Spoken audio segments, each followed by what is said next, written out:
Thank you, everyone, for joining us tonight for this special program. We'd like to ask that you please make sure that your microphone is off, and we will, of course, invite you to share any questions or comments that you have in our chat for communications and responses that we can share with you later on. Again, we'd like to thank you for joining us. This is the 8th year that I have been presenting in memory of Elie Wiesel, my mentor, my master, a program that allows us to inherit his voice and to hear, learn, and pass on the legacy that I was blessed for him to have passed on to me. We will be hearing many painful things, and we are feeling many painful things.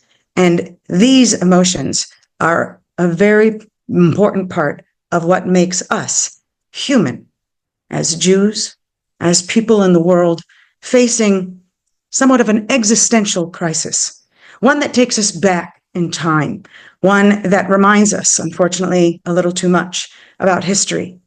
And so that we are naturally finding associations with what we are living through today and what we have learned and inherited of the past. Elie Wiesel's words echo to us from the world before October 7th. We were not human in their eyes, speaking to every possible audience that would hear his plea. And, excuse me.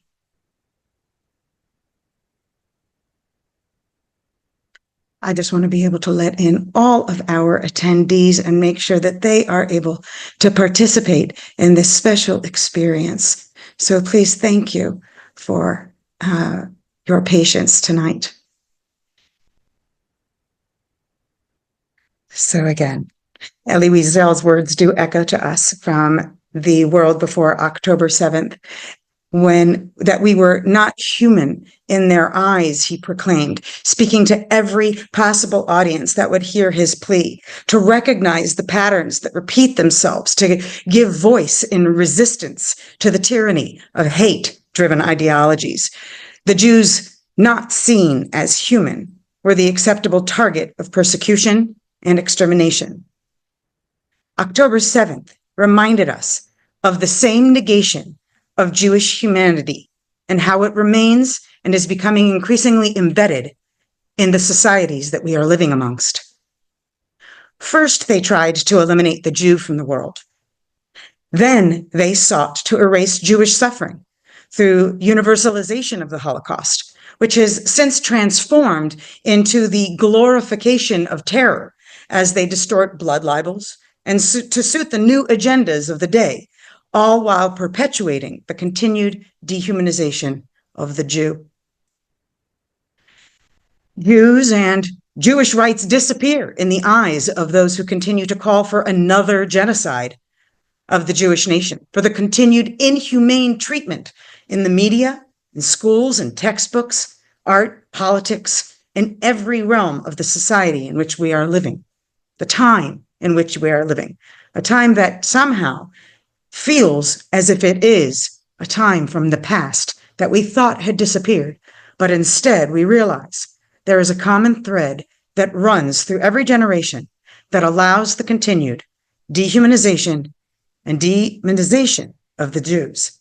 Distorted perceptions and social acceptance of the persecution of Jews, Zionists, Israelis, they influence our ability to even fight the murderous hate, to counter the violent rage, and to prevent the continued growth of these movements. So why do people find it so easy to dehumanize us? What can be done to shift the direction, create change? How can we ensure that the next generation is re-educated to not believe the lies that are told about bloodthirsty, warmongering, murderous Jews that has been echoing now for century after century?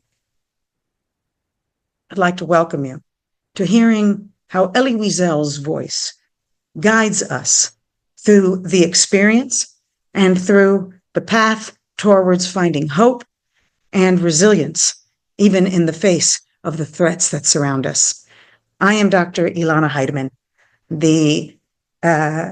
lucky to have been the student of Elie Wiesel, and I have had the great privilege of finding numerous ways where I could pass on his legacy, his voice, so that we can see how the elimination of the Jew in the eyes of the world has been sought after again and again, mostly through the universalization of messages of the Holocaust that have been transformed into these new agendas that many of us struggle to see how we can effectively fight. Elie Wiesel is a man who was born in Sighet, Romania, a survivor of Auschwitz-Birkenau, the death march, and liberated from Buchenwald. And whereas some of our audience today might know the name and have read the books, the majority of the world has unfortunately not always heard of, read, or been inspired by the great voice that he gave to the world as a moral compass. It is our job to make sure we transform those lessons and that we are able to change those aspects that are coinciding with the elements of previous generations and transform them for our own purpose as we hear his echo and we try to understand the dehumanization that is itself a puzzling phenomenon. Nazi propaganda likened the Jews to rats and portrayed them as poisoners of culture. In the Soviet Union, the Stalinist regime called opponents vermin, yet put them on show trials. During the Rwandan genocide, even the Hutus identified Tutsis also as cockroaches. So we see that in other genocides, yes, also, dehumanization is a part of what enables people to murder other people.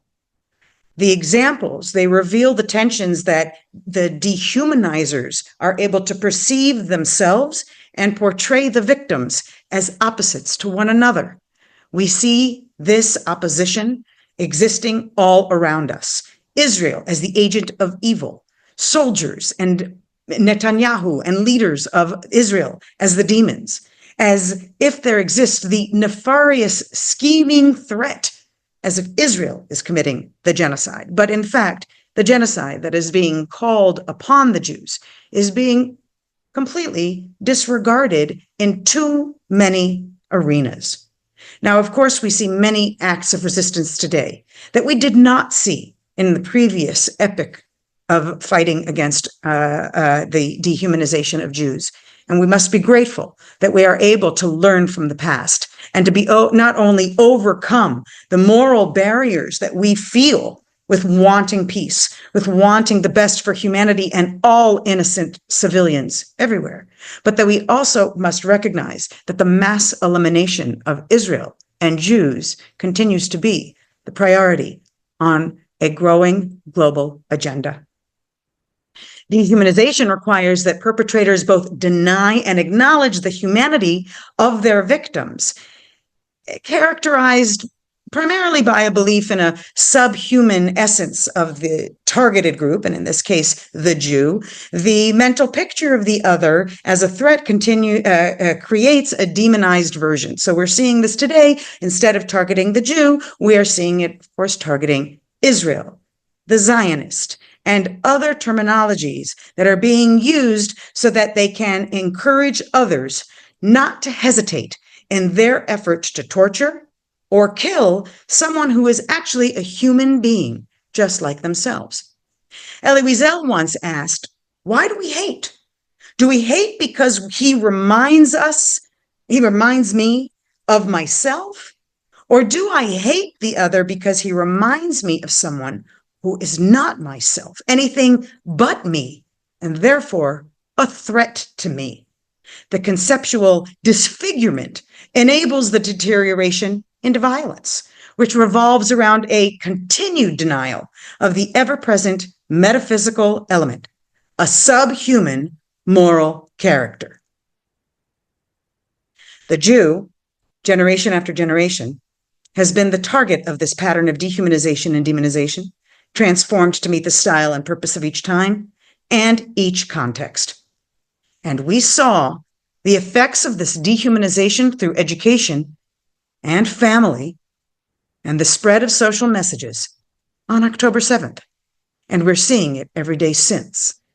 It is a part of our moral character, that we not create illegitimate comparisons between the Holocaust and October 7th, but that we are able to transform some of the lessons of that distant, increasingly distant past into what we are required to do as a response to its modern manifestation that we saw in the rapes, murders, beheadings, burning alive of our people, of the Jewish people, of Israeli citizens of many faiths and backgrounds on October 7th. They too, vicariously and by association, become somewhat subhuman for their association with Jews and Israel, their willing acceptance of Jews and Israel as an entity, therefore making them legitimate targets for murder. We are seeing that while the Holocaust represented the most explicit and thoroughly documented example of dehumanization and evil, October 7th has taken that representation beyond our wildest imagination. Live streamed, put out there for the world to see, and yet still denied. Just as the dehumanization of Jews was a component of the Nazi program, it's a component not only of what enabled the murderers on October 7th, but it is what enables their supporters to walk through the streets and to make sure that others are terrorized, brainwashed by this very fear of the threat, the eternal other, the dehumanized Jew. On October 7th, we became witness to the degree of the vile hatred that could be unleashed even in our modern society. And at the time of the Holocaust, people said, no, when they heard of the facts, they said, no, this couldn't be possible. It was inhuman.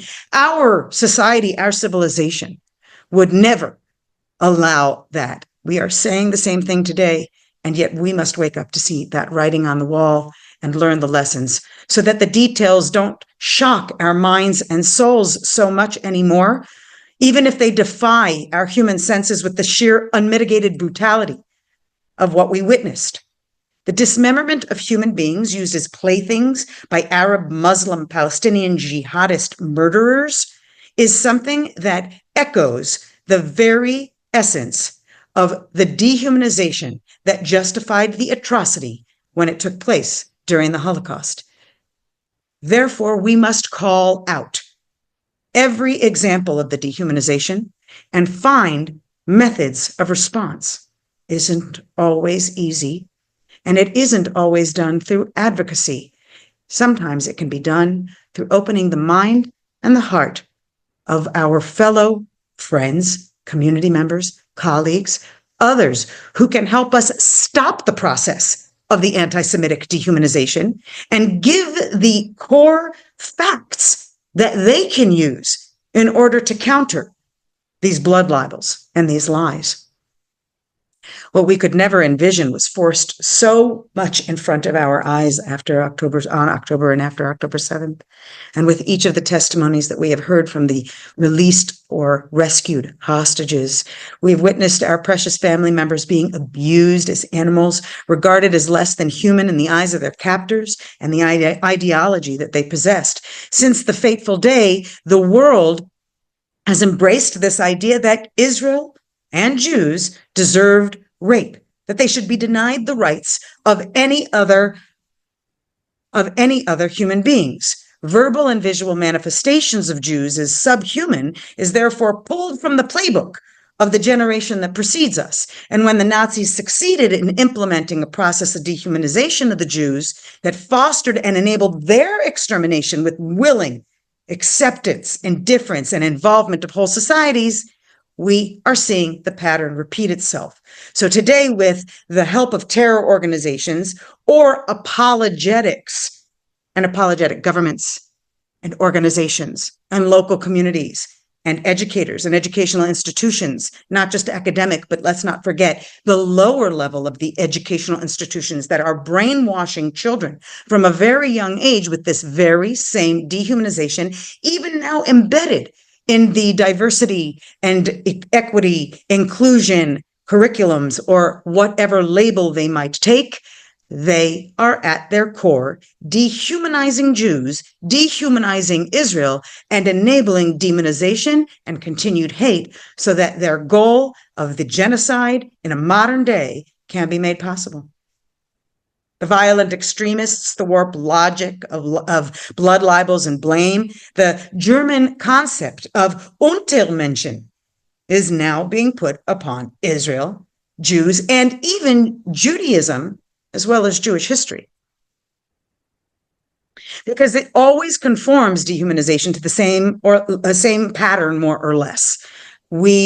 Some might claim that each incident, an example, must be understood in the background of its own historical and cultural context, and that is in fact very true. Its connection to different political forces, yes, we must recognize those elements of uniqueness, but we also must be careful not to universalize everything to such a degree that it loses its particularity, but at the same time understanding the root of psychological processes that enable human beings to be deemed unworthy of any human consideration. The state of mind generated by the dehumanization is actually elevating to the oppressor, but if the oppressor, as in today's model, is Israel, like the oppressor in the pre-Nazi model was the Jew oppressing society in their way, it enables more and more actions so that the mental denial that societies go through is something that excuses any and all behavior. Have you seen the sign? The one that says, kill all the hostages? And have you understood yet how many of these rallies are becoming violent? Because during the Holocaust, the practices, they included beatings, starvation, theft of possessions, separation of families, open murder, forced labor, sexual abuse, mental torment, spiritual suffocation. Have you heard the stories of the hostages released or rescued by our miraculous soldiers who talk about being forced to learn the Quran, to pray as Muslims, forbidden from speaking Hebrew, and continuously threatened not only with death, but worse, with continued slavery, abuse, and mental manipulation as they continued to be treated like animals, beaten, as we know now, by electric wires. A 40-year-old woman hanging from the ceiling testified by those who witnessed it, and yet those testimonies continue to be denied. The rapes denied in every public forum. It took months for anyone to say anything, and yet 9 months later, the Red Cross still has not visited the hostages. It is a crime against humanity. But if you do not see the hostages as human, if you do not see Jews as human, then they do not consider it a crime. During the Holocaust, it was very unique that the references to Jews as non-human animals, rats and parasites, coincided with being accused of being criminals and enemies of the state and traitors. Again, items that we are hearing echoed again and again. This terrible creature, this partial human being, has unrestrained passions to the point that, well, which way is it? The accusations of the Jews as subhuman, the accusations of the Israeli soldiers as acting inhumanely to the Palestinian humans that are innocent, this continued juxtaposition of who is the threat feeds their most primitive ideas.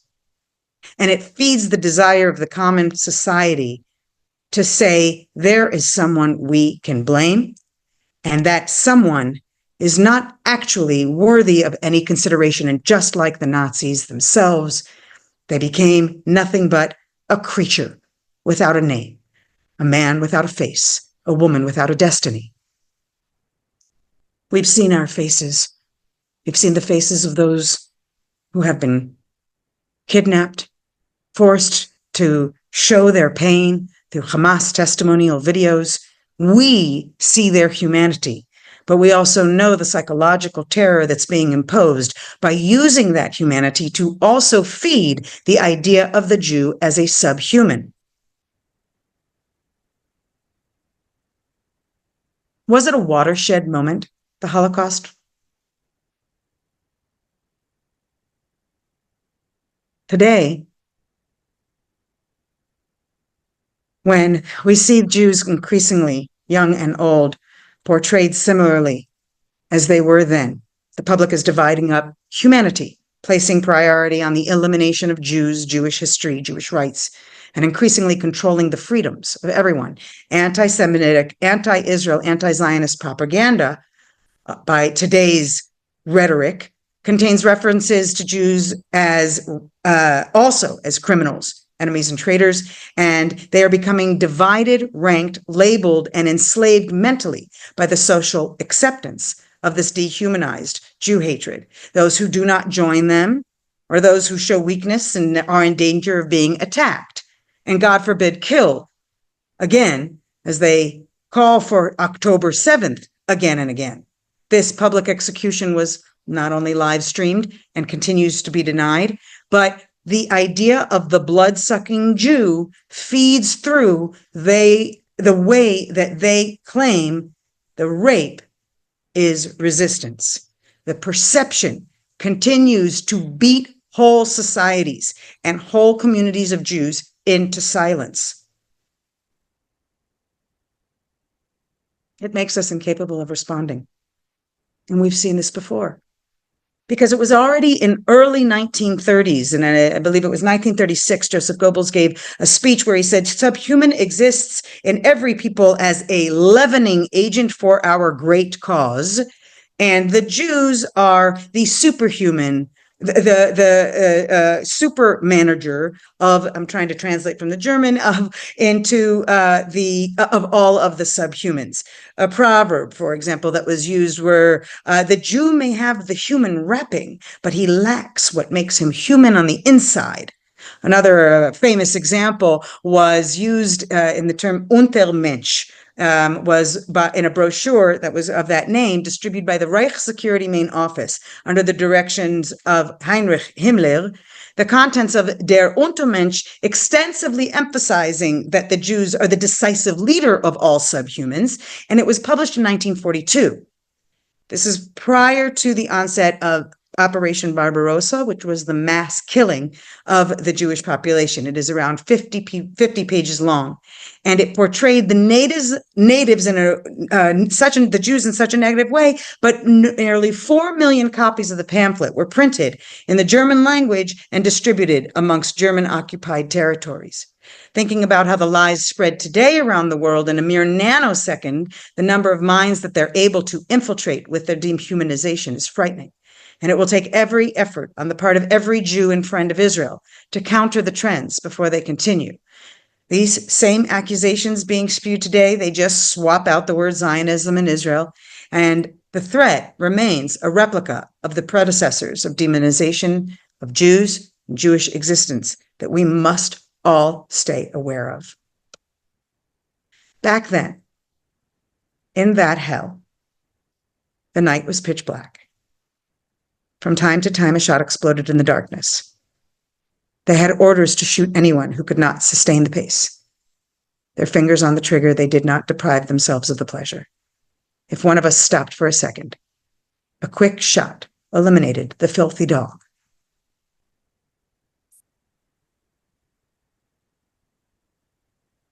On your left, the image of the nail marks on the walls of the gas chamber, and opposite, the handprint left in a safe room, October 7th, 2023, from one of the kibbutzim that was infiltrated and where our people were massacred.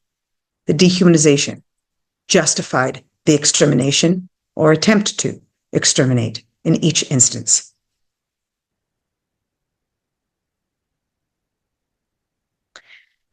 It became very easy, and we've seen the after effects in the Holocaust era. Demonizing makes it that the victim deserves to be treated as such and eradicated from the society. In 1976, Elie Wiesel proclaimed something was said, something was given, something was revealed or taken back, and we must face that now in order to go on living as human beings. And what we face now after October 7th, it is painful, it is heart-wrenching, overwhelming, and frightening. It challenges every element of our identity as Jews, as human beings. And we've heard them say, first the Saturday people, then the Sunday people, first Israel, then the United States and the entirety of the West and every Western culture, first the social justice movements, then whole social structures. And thus, they will enable the Islamic Übermensch, the overman, making it absolutely possible to dehumanize, demonize, and murder without remorse and without consequence.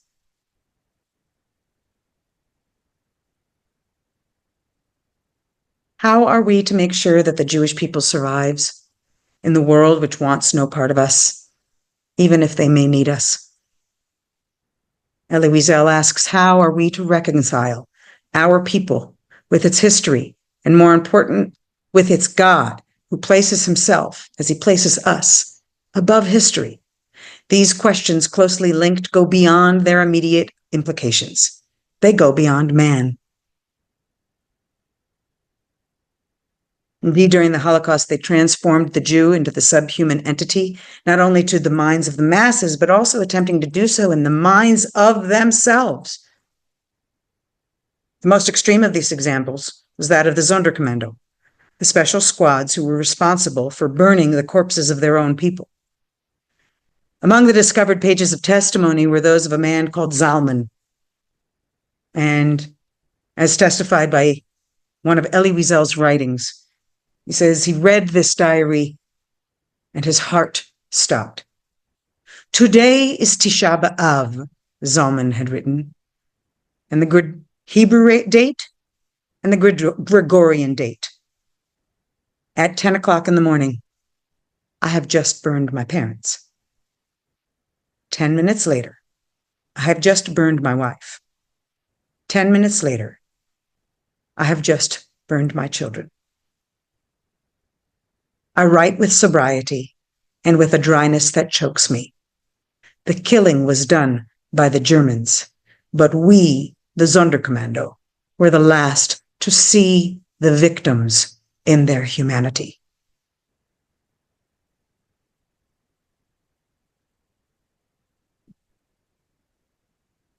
One witness during the Holocaust documented one of the Sonderkommando named Langfuss. On Passover 1944, a transport came with many prominent Jewish figures. One man named Friedman, he was a scholar, an authority, a true figure amongst Polish Jewry. He undressed together with the others, and then the SS officer came in. The rabbi went to him and seized him by the lapels of his uniform. And he said in German, "You and your people are murderers. You're murdering our people. You're murdering mankind, but you will not succeed in exterminating the Jewish people. The Jewish people shall live when you have disappeared from history. The day of reckoning is near." And having cast the curse on the murderer, he turned to the other Jews and he exclaimed, "Let us say Shema."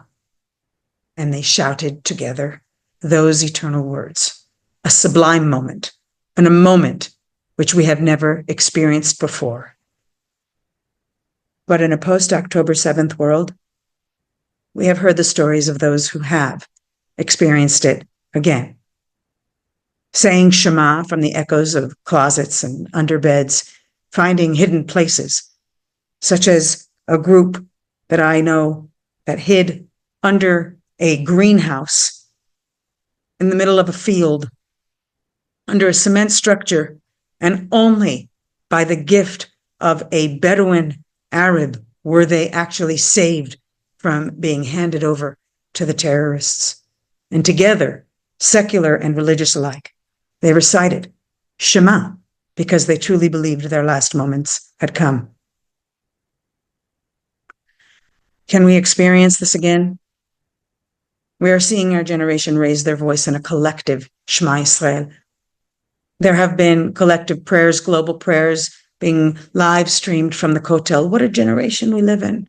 We can live stream our humanity, but it's up to each one of us to make sure that the voices are heard, just like those of the soldiers who rescued our hostages. And we saw their humanity as they expressed their joy and shared that they never gave up hope. They held on to their humanity even while being treated inhumanely. Elie Wiesel shares in a story that in a train going to Treblinka, a woman writes a letter to the world and entrusts it to the wind. Today, soldiers have written letters just in case they do not survive this fight for Jewish freedom and Jewish justice. In a Warsaw ghetto bunker, a young girl writes a poem and offers it to the invisible sky, just as those from Nova shouted out their prayers through their tears. In an attic in Vilna, a man said Kaddish, all alone. We know of those whose family members died in the safe rooms as they were being suffocated, having been lit aflame by the Hamas terrorists. No, not animals. And no, not all Hamas, but local Gazan civilians who took part because they were fed by the very dehumanization in their minds that the Jew deserved nothing more. Is that what leads a 13-year-old Gazan boy to rape 50 women? They are moved because they do not see the Jew as human, and the animal is not vulnerable to humiliation. They are not susceptible. They can be treated just as during the Holocaust, sent to slaughter. You no longer have a name. Your name is nothing. Your identity is nothing. Your life is nothing. And the world of indifference continues to enable this. Elie Wiesel shared that the great miracle of his generation is that somehow the anger was channeled into humanistic purposes. We all embody the intense destiny of our people, he shared. Destiny which resists being divided into sections and selected. Each Jew represents all Jews and is Jewish history. Each of us responsible for the past and the future of Israel, of our people, because each one of us carries within us the vision of Sinai, the flames of the Chorban, the flames of the temple, the flames of our ancestors, and the same hope that we have carried from generation to generation. Our sacrifice on October 7th connects us with these words spoken by Elie Wiesel on June 4th, 1967. His echo reminds us that, as he says, we've not yet finished with the past, and already the present weighs upon us with new burdens, new dilemmas, new moral conflicts. More urgent priorities require our voices, our energies. We hardly have begun singing Hallel over Israel's rebirth, and it is already threatened. Its enemies aim to destroy it, and they say so publicly. Nations which have no reason to hate Jews, have hardly even seen a Jew, are being supportive of the terror efforts of every country that is joining the fight against the Jewish nation. And as for mankind, Elie Wiesel says in 1967, it is, at best, neutral, if not indifferent. It has learned very little. He continues, yet if the world is still the same as it used to be, maybe it is the Jews who have changed. They have awakened. Their sense of solidarity has been reformed, restored. Their eyes reflect intolerable anguish, so that we will no longer rightfully be a victim. We will no longer be ashamed of our Zionism, our nationalism, our self-determination, our rights, our voice, our dignity. We must keep telling the tale because we cannot survive another Khorban. Once again, we have understood the danger is aimed at our entire people. And I remind you, these words of Elie are coming to us from 1967. And yet they bridge these generations in time between the era of the Holocaust and our era of today. What will be the era of the future? This presentation by Elie in 1967 had been given to a group of university students at their graduation, and he says, "At the end of your studies, what will you answer the child of tomorrow when they ask you, why struggle? Against who? Against which enemy? Until when? When can we stop the fight? Is there an end in sight? How is one to live in hope in a world which time and time again tries to make us lower our heads? What do they want of us? How is one to live and pray in a world which forever sees us as a reminder of its own guilt? What is the use of continuing to believe in man if his face is relentlessly twisted with hate and madness? When I'm asked these questions, I link them to my own," Wiesel shares with us, "so that they form a collective question growing out of a collective experience. And then I say, all doubts, all angers are permitted, provided they remain within the Jewish conscience and with our Jewish humanity, our Jewish humanness, our human essence, that which we as a people have carried from generation to generation." To imbue and infuse our young generation with humanity for which we all continue to stand for, our own and that of all mankind, all people, all faiths, ethnicities, races, as we have done again and again, but without any compromise to what it means to show the humanity of the Jewish people. We will stand up. We will make sure the world knows again and again that the good of the human existence can be found in the Jews and in the voice of leaders like Elie Wiesel, who bring us lessons that we can impart to others, who give us words that we can analyze, feel inside, consider, talk about. It gives us hope that we too can find the strength to be human in their eyes, to force them to see us as such, that they know again and again that the good of human existence actually can be found in the Jews, in Israel's soldiers, in Israel's Torah, in Israel's land, in the Jewish communities, which are extension of that good, of Israel's heritage, of Israel's tradition, Israel's kindness, that of the Jewish people that we have carried in every generation and through every catastrophe. Elie Wiesel said once, "Impose upon it a meaning. I hope for a Jew is he who changes the world in order to alter reality. He who knows how to defeat what pushes him and turns it into a promise, who turns suffering into a song, exile into memory, open to everything that is human, an expression of humanity to defy those who seek to strip us of it." Today's dehumanization of the Jews in the world as a sovereign state and as a defense military is based on denialism, distorting selected claims, and transforming the Jews as the most dangerous threat to human existence. Indeed, our enemies carry the same blood as each generation of Amalek that has sought the destruction of the Jews before. But as Elie Wiesel once said, what is baffling to our fantasy, to our imagination, is the fact that so many human beings became assassins, or that so many human beings so easily believed in the subhuman elements of Jews that murder became acceptable.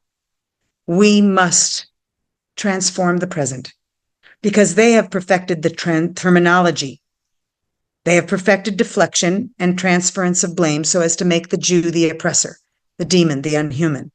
So Wiesel once asked, when you study the Holocaust from the historical point of view, you ask yourself whether it was a combination of history or a climax of history, and the same thought has entered our mind ever since the destruction of October 7th. The ensuing public hate against Jews is inevitable in its continued growth. Is this a combination of history? Climax of history? Perhaps what we are witnessing is a climax of human existence. In their attempt to dehumanize the Jews once again using those same patterns and creating perceptions based on the labels and logic of lies, we are seeing an upheaval of Jewish pride, of persistence, and unwillingness to allow the lies to spread is going to drive us through this generation's survival and to resist the denial tendencies that continue to spread everywhere and even threaten the pride, dignity, and humanity of our children and our grandchildren after them. The lessons of history must be learned. They must be taught. They must be raised as the purpose for our collective fight. This existential war defies all social, political, religious, ethnic, and geographic boundaries, for we are in a fight for all human good. In 1978, Elie Wiesel shared his instruction: fight evil and its inception. Face it immediately. Do not let it grow. Learn the value of small gestures, the single smile, the act of generosity, the power of your echo, for these justify our humanity. Let us heed his call today on the memorial of his passing and forever. Let us find the ways to have the conversations that need to be had and to ensure that we are passing on the great legacy of Elie Wiesel to our future generations who can continue to learn. We are human, and we demand to be human in their eyes and in the eyes of the distant future. Our human desires, our human soul, our human kindness. We at Israel Forever proudly present a wide range of resources that help you to connect with Elie Wiesel's voice, to hear his echo, to amplify it in unique ways. We have programming that you can bring to your community so that we can remember him, again, not only on his passing day, but on every day. For there is a continued lesson that Elie is speaking to us. We can hear it. You can hear it. We can make sure that we heed his call, that we hear his instruction. We invite you to share with us any of your questions and comments. And we look forward to your communications, which you can send to us at Israel Forever. Make sure that you join our global community as virtual citizens of Israel, and that you stay connected, because that connection is what can give all of us strength to outlast, persevere, and deny them the right to deny our humanity. Let us protect our future, and let us do it by fighting for our rights as Jews and as Israel, today and forever.